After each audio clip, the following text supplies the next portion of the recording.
Seriously, Cinderella is so annoying. The story of Cinderella as told by the wicked stepmother. You must have heard of me. The wicked stepmother? Not true. It's just another one of Cinderella's wild stories. Not as wild as the one about the pumpkin and the fairy godmother. The real story, the true story, began with some chatter and some dust.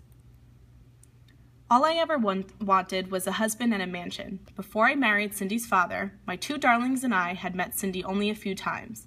The girl had seemed normal then. After I married Cindy's father, my darlings and I moved in. When I had just one foot on the front step, my dear husband kissed me goodbye and said, "I'm off on business." "He leaves often," Cindy said, "but the animals stay put. They talk, they joke, they sing, they even help out, especially the bluebirds." Now, I don't mind a story, but I like facts, not fiction. Soon, the girl was talking all kinds of hokey pokey. "Once upon a time," Cindy said, "one of the bluebirds became blue. Not the color, the feeling. His friend had flown south.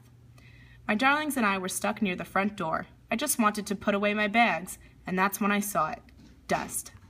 "Dear, is the whole house this dusty?" I asked. "I don't know," Cindy said. "I'll give you a tour." In the dining room, Cindy told stories. In the study, Cindy told stories. Non-stop. "Girls," I said, "time to get to work. This place needs a good cleaning." "Once upon a time when I was cleaning," Cindy started. Oh boy. Cindy mopped the floor, but she finished so fast. My darlings had barely started. "Did you know robins and sparrows are my friends?" she said. "But the sparrows don't like the robins. Silly creatures. Once upon a time, one of the robins—" "Cindy, dear," I said, "why don't you go and wash the clothes now, But Cindy washed them so fast. How on earth did she do it? I had to find another chore for her, just to keep her busy.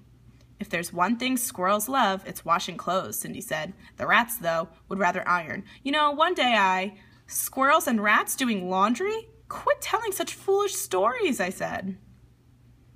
Time passed, but nothing changed. In the garden, Cindy told stories. In the kitchen, Cindy told stories. At dinner, I couldn't hear myself think. "Dear, please," I said, "stop talking." But Cindy didn't stop.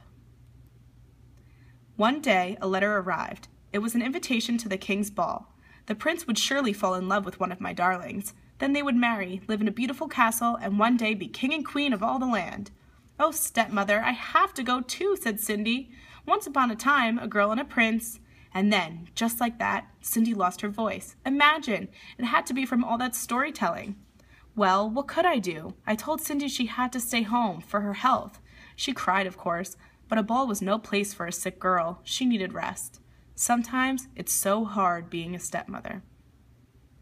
At the ball, my darlings twirled. They whirled, but then some strange girl waltzed in. Her gown was magnificent. I didn't take my eyes off it. I wondered how much it cost and if my seamstress could copy it for me. The prince and the girl danced and pranced. My poor darlings were left princeless. A few days later, the prince made an announcement.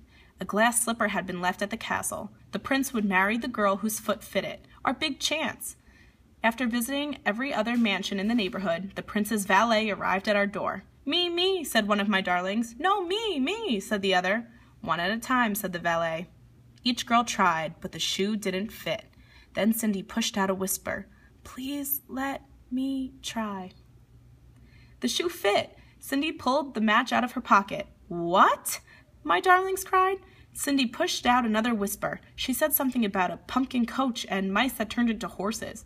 She even added a fairy godmother. Please, there's no such thing. But I still don't know where she got those shoes. A few days later, the prince married Cindy. Poor man, he had no idea what he was getting himself into. But we live happily ever after.